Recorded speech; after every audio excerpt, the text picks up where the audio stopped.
Analfabeto funcional. Alguém que sabe transformar letras em sons, mas não em ideias. Esse é o ponto-chave.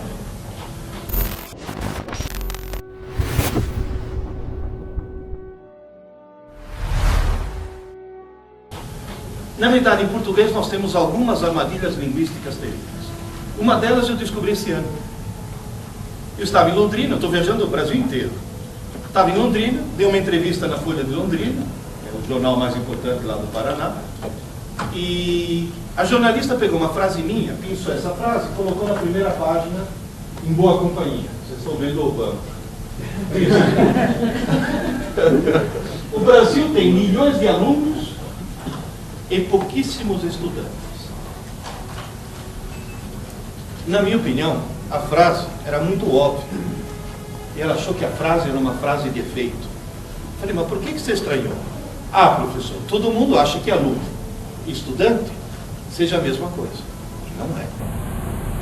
Aluno é alguém que assiste a aula. Estudante é alguém que estuda. E são duas atividades antagônicas. Fundamental. Teve uma mãe que chegou para mim e falou, ah, minha filhinha estuda de manhã. Falei, ah, bom, então ela assiste aula à tarde. Não, ela assiste aula de manhã. Falei, ah, bom, então sua filha estuda à tarde. O senhor não entendeu, ela estuda de manhã. Aí eu parei. Falei, a coisa variou. A história vai continuar muito bem. Assistir aula é uma atividade coletiva e passiva. Estudar é uma atividade solitária e ativa. Quem assiste aula absorve, quem estuda produz. Portanto, não só não é sinônimo, como são antagônicas. Uma exclui a outra. E o grande problema dessa armadilha qual que é? Deu o último sinal, acabou a última aula, o que as pessoas dizem?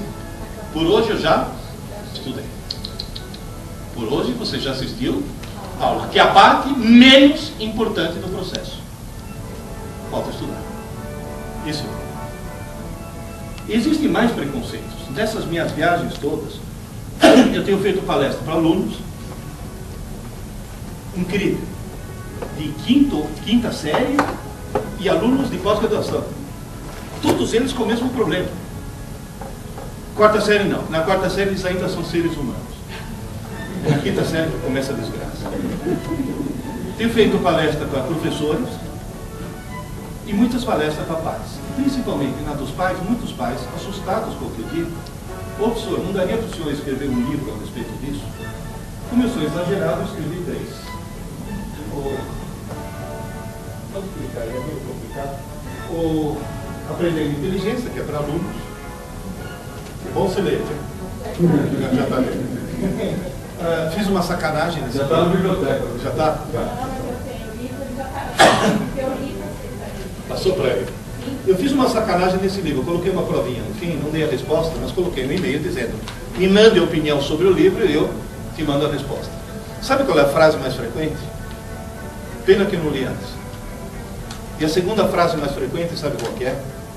Meu consolo é que a culpa não foi minha. Porque a gente, na sala dos professores, como você disse, tá aí. Na sala dos professores, a gente mete a lenha nos alunos. Mas se vocês pensarem bem, os alunos são vítimas. Os alunos são aquilo que a gente molda que eles sejam.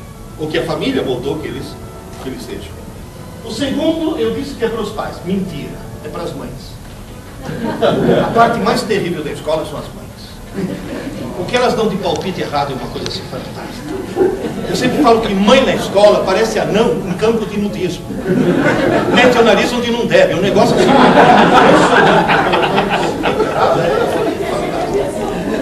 E o terceiro volume, que espero que vocês leiam, é para professores e pedagogas inteligentes.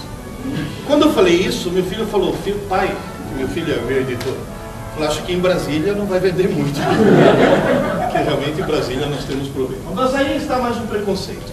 Qual é a palavra em comum aos 3 títulos? As neurociências já demonstraram, e a psicologia ainda não chegou lá, infelizmente, e a pedagogia está muito longe também disso, já demonstraram que inteligência, talento e vocação são qualidades até. Não, vamos mudar as famílias? Não. Por quê? Quando eu dava aula na PUC, eu dei aula na pós-graduação da PUC durante 4 anos, num curso de formação de terapeutas familiares. Se você está estranhando o que um físico faz no curso de terapia familiar, eu quero deixar bem claro que se eu tenho um cara que entende de família, eu sou. Casei 4 vezes. Não é vantagem? 5. Mas eu chego. Minha mulher não me ouça. Nem a minha. Moral da história.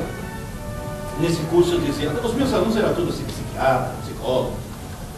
Eu falava, gente, se você estiver perdendo o jogo, não mude os jogadores.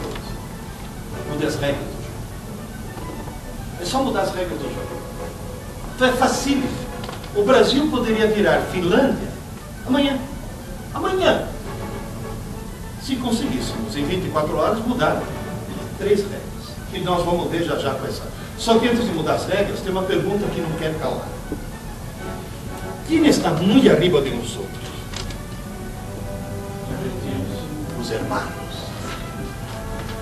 Por que os alunos argentinos são muito mais inteligentes do que os alunos brasileiros? Por que o trânsito de São Paulo está no inferno? Porque só na cidade de São Paulo tem mais veículos que na Argentina inteira. Vocês sabiam disso? E por que os argentinos são mais inteligentes? Porque só na cidade de Buenos Aires tem mais livrarias do que no Brasil inteiro. Eu vou repetir. Só na cidade de Buenos Aires tem mais livrarias do que no Brasil inteiro. E eu vou relatar. Estava em Buenos Aires, precisei de um remédio às 3 horas da manhã. Saí do hotel e antes de achar uma farmácia aberta, achei 2 livrarias abertas. Às 3 horas da manhã. Então, na realidade, a grande diferença é essa. Eles são mais cultos que a gente porque eles leem muito mais. Ponto final. Aluno argentino lê. Aluno brasileiro assiste Malhação. Essa Agora vocês vão dizer, professor, quais são as 3 regrinhas a serem mudadas? É só fazer os alunos brasileiros, em primeiro lugar, só transformar aluno em estudante. Já começa por aí. Aluno é aluno, estudante é estudante. Nós temos muito aluno, tem que transformá-los em estudantes. E fazer os alunos deixarem de cometer 3 erros. O terceiro já cometeu, né? Somos um país de analfabetos funcionais. 70 milhões de brasileiros jamais leram um livro. E outro tanto leram 1, 2 ou 3 no máximo. Eu conheço um cara em Brasília que só leu 3. Aliás, 3 não, 2,5. O terceiro não acabou de colorir. Agora, o outro problema é esse daqui. Os alunos brasileiros não sabem mais assistir aula. Isso se deve a uma coisa terrível chamada Estatuto da Criança e do Adolescente, que tirou do professor toda e qualquer autoridade que ele poderia ter durante uma aula. Porque se hoje numa aula o professor chegar e falar, ô seu tonto, cala a boca, você está atrapalhando os outros, o cara é processado. Ele chamou o aluno de tonto, mandou calar a boca e humilhou na frente dos outros. Infringiu pelo menos 3 itens do estatuto. Então, na realidade, o que... Hein? Constrangimento. 4. Então, na realidade, o que nós temos que fazer, o que é? É criar o estatuto do professor. Fazer o professor, por exemplo, ter fé pública. A palavra do aluno contra a palavra do professor. Quando eu trabalhava como garçom, a primeira coisa que me ensinaram foi: o cliente sempre tem razão. Não é isso? Então, na escola, é o contrário. É o professor que sempre tem razão, mesmo que não tenha. Depois, se não tiver, vai discutir com a direção. Mas, por princípio, o professor tem a razão. E olha, que eu não estou nem advogando em causa própria. Que eu tenho quase 67 anos. Quando completei 60, eu descobri que o Estatuto do Idoso prevalece sobre o da criança e do adolescente. Não estou brincando. Eu posso bater nos alunos. Eu sou o que eu acalentei durante toda a minha carreira. Mas, de qualquer forma, é um problema, sim, terrível. É um problema seríssimo. Agora, o câncer do sistema educacional brasileiro é esse. Estudar para a prova. Porque quem estuda para a prova consegue ir bem na prova, consegue tirar boas notas, consegue passar de ano e consegue um diploma. Só não consegue aprender.